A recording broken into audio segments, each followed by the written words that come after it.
যে জিনিসগুলো লাগবে সেগুলো হলো একটা 2 পিন প্লাগ, একটা হোল্ডার আর এই একটা হোল্ডার। কানেকশানটা কীভাবে করবেন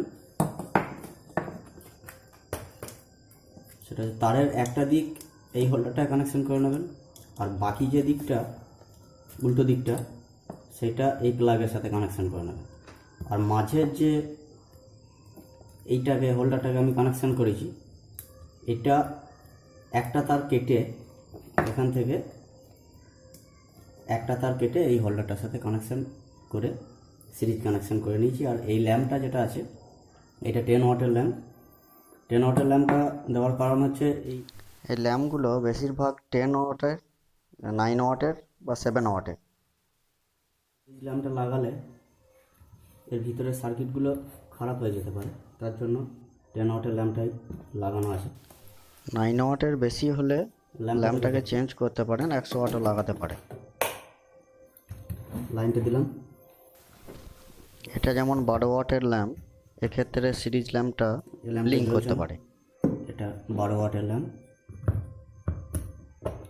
এটাও জ্বলছে না। এটা 9 ওয়াট, এটাও জ্বলছে না, এটাও জ্বলছে না।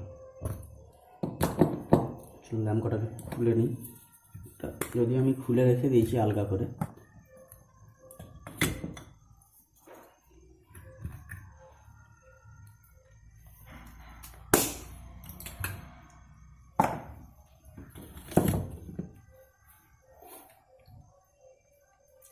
প্রথমে 12 ওয়াটের ল্যাম্পটা লাগিয়ে দেখি।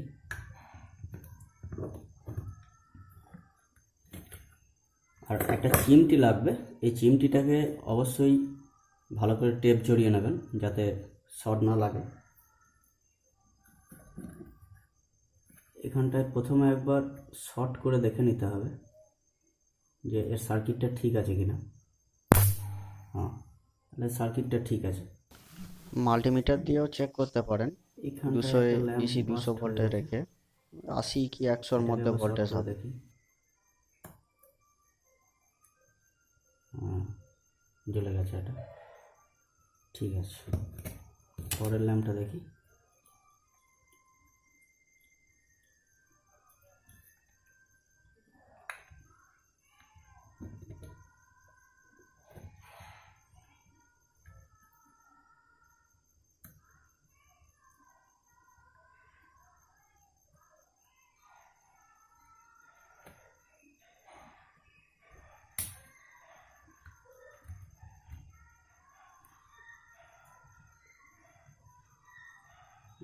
এখানে এই ল্যাম্পটা খারাপ আছে।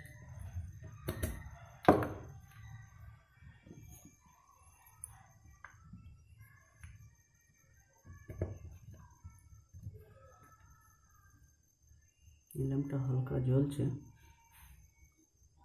ল্যাম্পগুলো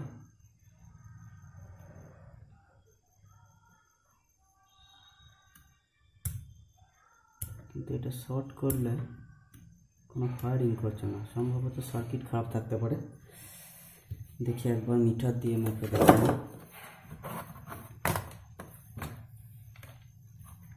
এটাকে 200 ভোল্টে রাখবো, ডিসি 200 ভোল্ট।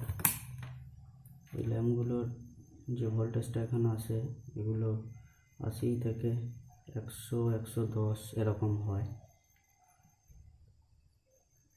দেখুন মিটারে কোনো ভোল্টেজ আসছে না, তাহলে সার্কিটটা খারাপ আছে। এই ল্যাম্পটার জন্য সার্কিটটাকে কীভাবে রিপেয়ার হয় পরের ভিডিওটা করে আমি দেখাবো। এটাও জ্বলছে না, একবার শর্ট করে দেখি।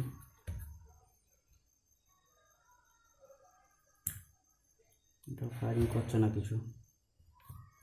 একবার ভোল্টেজটা মেপে দেখে নিই।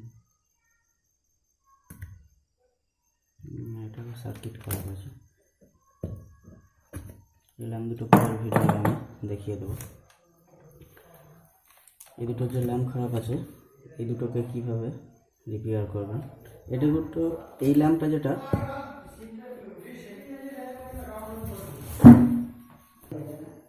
এটা শর্ট করে এখান থেকে এটা একটা তার দিয়ে শর্ট করে ওটা করা যায়, কিন্তু এটা করলে বাকি ল্যাম্পগুলো খারাপ হয়ে যেতে পারে, যেহেতু এই ল্যাম্পটা কেটে গেছে এই লোডটা, তার জন্য এটা 1 ohms-এর ওয়াটের রেজিস্ট্যান্স এখানটা একটা লাগিয়ে দেবো। এই রেজিস্ট্যান্সটা 10-15 পয়সা মতো দাম।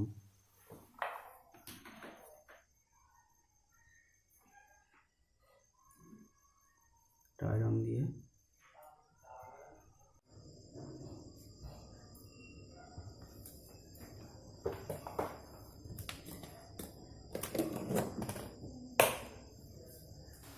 এটা যেহেতু 12 ওয়াটের ল্যাম্প, ওই জন্য ব্লিঙ্কটা করছে। সিরিজে দেওয়া আছে বলে ল্যাম্পটা এরকম দেখি করছে। একবার শর্ট করে দেখে নিই, যেহেতু আমার কাছে 100 ওয়াট ল্যাম্প নেই।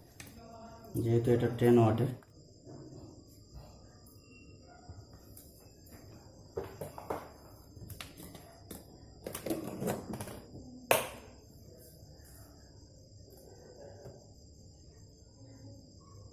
ওটা সিরিজে দেওয়া আছে বলে ল্যাম্পটা এরকম করছে।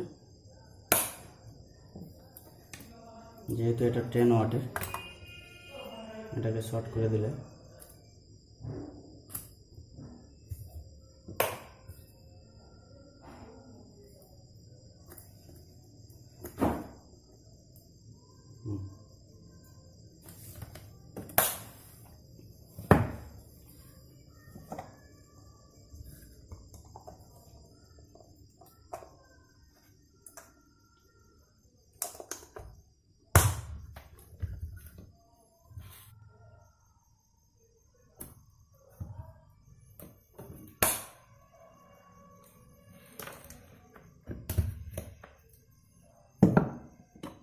পরের ল্যাম্পটাও একইভাবে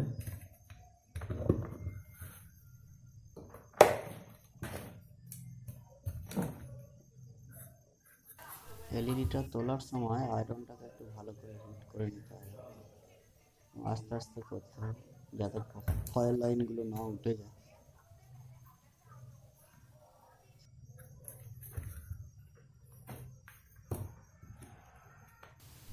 আগের ল্যাম্পটার মতো একইভাবে এই ল্যাম্পটাতেও 1 ohms-এর একটা রেজিস্ট্যান্স লাগিয়ে নেব এবং ভালো করে সোল্ডার করে দেবো যাতে রেজিস্ট্যান্সটা খুলে না যায়।